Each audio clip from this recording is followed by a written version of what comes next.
Hey everyone, and welcome back to the channel. Today, I'm so excited to take you on a journey into the magical world of doll sculpting.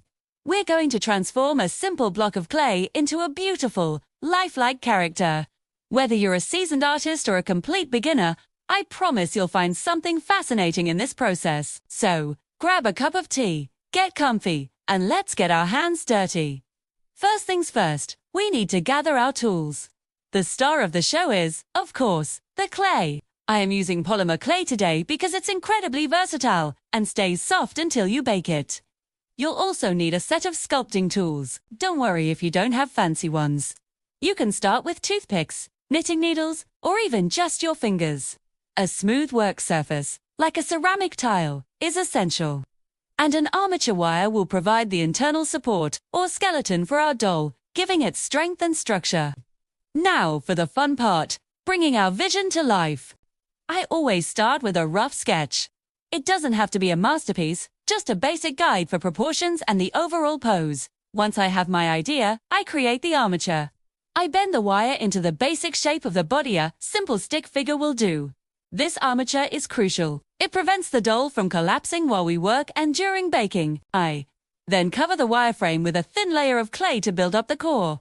With the foundation set, it's time to start sculpting the body.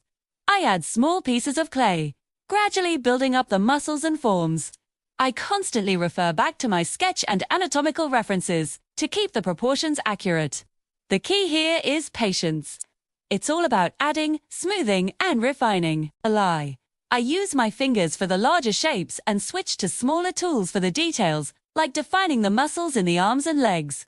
I make sure to smooth everything out with a soft brush and a little bit of rubbing alcohol to get rid of any fingerprints. Next up is the most expressive part, the head and face. This is where the doll's personality truly begins to shine through. I start with a simple ball of clay and gently press in the eye sockets. Then, I build up the nose, the cheeks, and the chin. Sculpting facial features is an intricate process.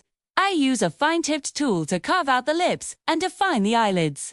It's a delicate dance of adding tiny bits of clay and carefully blending them in. The slightest change can alter the entire expression, so I take my time until I'm happy with the character looking back at me.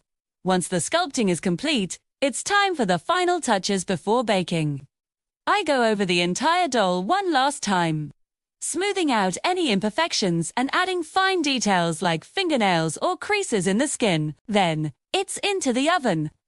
Following the clay manufacturer's instructions is super important here to ensure it cures properly without burning or cracking.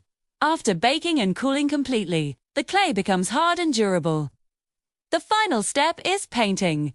Using acrylic paints, I bring the doll to life with skin tones, rosy cheeks, and sparkling eyes. This is where the magic truly happens, transforming a clay sculpture into a living, breathing character. And there you have it. From a humble block of clay to a beautifully finished doll. It's a process that requires patience and practice, but the result is so incredibly rewarding. I hope this inspired you to try sculpting your own creation. If you enjoyed this video, please give it a thumbs up, and don't forget to subscribe for more creative tutorials.